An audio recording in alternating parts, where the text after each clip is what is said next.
जय श्री राम। कभी भी अभिमान किसी का भी अच्छा नहीं होता और ऐसा हमारे संत विद्वत गुरुजन कहते हैं। अभिमान कभी भी किसी चीज़ का नहीं करना चाहिए। हाँ, इतना अवश्य है, प्रारब्धवश कभी कभी ऊंचा पद मिल जाता है, कभी कभी ऐश्वर्य मिल जाता है, धन मिल जाता है, सम्मान मिल जाता है, विद्या मिल जाती है, लेकिन इसका तात्पर्य ये नहीं है कि वो हमारे गुणों के कारण हमें मिला है। वो किसी प्रारब्धवश भी मिल सकता है। और जब जब ये चीज़ आपके जीवन में आए तब तब भगवान के श्री चरणों में प्रणाम करके परमात्मा का धन्यवाद करना चाहिए कि आपकी कृपा से हमें ये सब मिला है। ईश्वर की कृपा और गुरु कृपा के द्वारा ही ये सब प्राप्त होता है। इसी अभिमान के ऊपर एक कथानक हमें स्मरण हो रहा है। एक बार विद्या वाचस्पति स्वयं सरस्वती माता की जिन पर अद्भुत कृपा थी, महाकवि श्री कालिदास जी महाराज, जो कहीं भी किसी भी रूप में एक शब्द के ऊपर महान व्याख्याएं कर देते थे, महान पद्य रचनाएं कर देते थे, ऐसे कालिदास जी महाराज को भी एक बार उनके मन में भी थोड़ा अभिमान हो गया। और अभिमान तो परमात्मा कभी किसी का रहने भी नहीं देते। एक बार एक कथानक हमने पढ़ा है। कालिदास जी कहीं सुदूर जा रहे थे, रास्ते में उनको बड़ी ज़ोर से प्यास लगी और जब प्यास लगी तो देखा एक कुआं नज़र आया। कुएं पर एक छोटी सी बालिका पानी भर रही थी।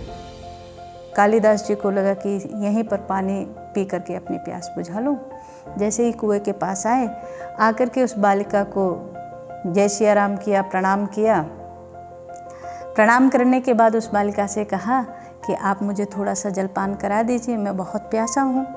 उस बालिका ने कालिदास जी की ओर देखा और देख करके कहा, मैं आपको जल तो अवश्य पिलाऊंगी, लेकिन पहले मैं आपसे एक बात पूछ लूँ कि आप कौन हैं, कहाँ से आ रहे हैं, पहले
एक छोटी सी बालिका के ज्ञान के सामने आज कालिदास नतमस्तक थे।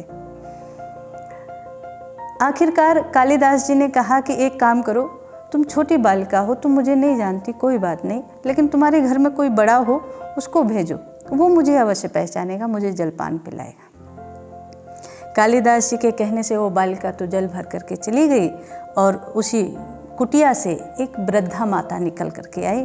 कालिदास जी को आशा बंधी कि अब शायद मुझे जलपान करने के लिए मिलेगा। लेकिन जैसे ही वो वृद्धा माता आई, कालिदास जी ने फिर वही प्रश्न किया। तब तक बहुत ज़्यादा पिपासा से ग्रस्त हो चुके थे कालिदास जी। फिर कहा, माता मैं बड़ा प्यासा हूँ, मुझे आप जलपान करा दीजिए। वृद्धा माता ने मुस्कुराते हुए कहा कि मैं जल तो अवश्य पिलाऊंगी, लेकिन पहले आप अपना परिचय दीजिए, आप हैं कौन? कालिदास जी परेशान, एक ही प्रश्न, वही प्रश्न बालिका कर रही थी, वही वृद्धा माता जी ने आके किया। कालिदास जी ने कहा, माँ मुझे मेहमान समझ लो, मैं मेहमान हूँ, आप मुझे जल पिला दीजिए। वृद्धा माता मुस्कुराते हुए बोली कि बेटा आप झूठ बोल रहे हैं, आप मेहमान नहीं हो, क्योंकि मेहमान तो दो ही होते हैं, एक धन और दूसरा यौवन, युवा अवस्था। ये दो व्यक्ति के पास आते तो हैं, लेकिन कब लौट करके चले जाएंगे, कब उसके पास से चले जाएंगे, विदा हो जाएंगे, किसी को नहीं पता। तो अतिथि तो दो ही हैं, मेहमान दो ही हैं, आप झूठ बोल रहे हैं। कालिदास को आश्चर्य हुआ कि बात तो सत्य है, धन और यौवन दोनों मेहमान है। वृद्धा ने कहा कि आप अपना परिचय दो, फिर मैं आपको जल पिलाती हूँ। कालिदास जी अपने संपूर्ण विद्वता के अभिमान को दांव पर लगा करके बोले कि माँ मैं सहनशील हूँ। वृद्धा माता मुस्कुराई, अभी भी झूठ बोल रहे हैं आप, क्योंकि सहनशील दो ही हैं, एक पृथ्वी माता और दूसरा वृक्ष। जितना ये पृथ्वी सहन करती है, कोई दुनिया में सहन नहीं कर सकता। उस पर कैसा ही प्रहार करो तो भी वो सहन करती है, अपनी छाती को चीर करके अन्न पैदा करती है, इससे ज़्यादा क्या होगा। वृक्ष, उसको पत्थर मारे हम और वो हमें फल देते हैं, तो वृक्ष से ज़्यादा और पृथ्वी से ज़्यादा क्षमाशील सहनशील कौन होगा।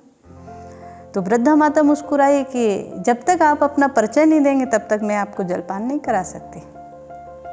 आखिरकार कालिदास जी परेशान हो गए और परेशान होकर के प्यास से तड़पते हुए बोले कि माँ मैं हठी हूँ, आप मुझे जलपान करा दीजिए।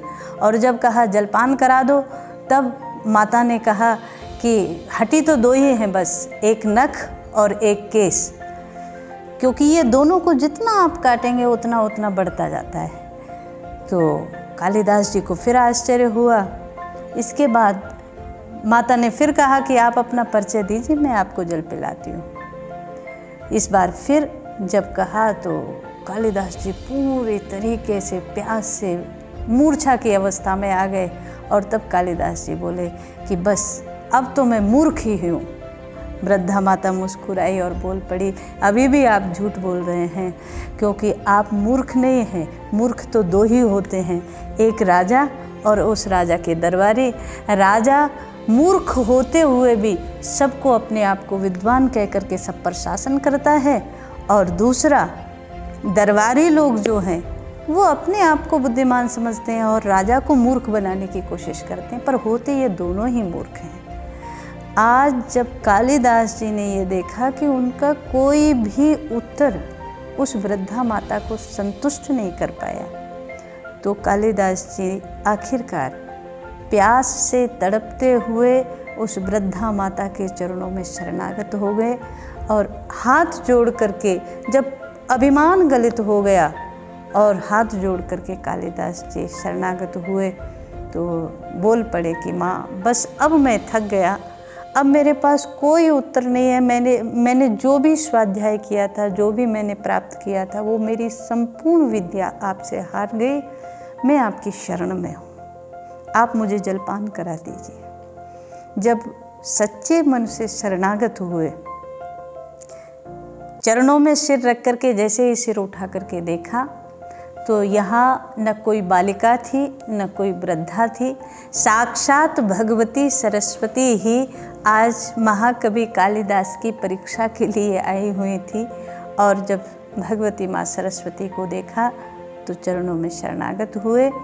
और आज भगवती माँ सरस्वती ने कहा, कालिदास जीवन में कभी कुछ प्राप्त कर लेना, लेकिन उसका अभिमान कभी मत करना। ये कहानी हम आप सबके लिए जीवन में शिक्षा का विषय है। ये हमें सार रूप में इस कहानी से समझना चाहिए। कुछ भी प्राप्त कर लेना आसान है, पर उस प्राप्त करने के बाद उस प्राप्त की हुई संपदा को, धन को, पद को, उसको पचाना बड़ा मुश्किल है। हमेशा सावधानी रखिए, सावधान रहिए, कहीं अभिमान ना आ जाए। और अभिमान ना आए इसके लिए एक सबसे महत्वपूर्ण सूत्र है, भगवान के चरणों में समर्पित कर दो। मैं जैसा हूँ ईश्वर का हूँ और मेरा जो भी है वो सब ईश्वर का दिया है। ये जब सोचेंगे तो कभी अभिमान नहीं आएगा। जय श्री राम।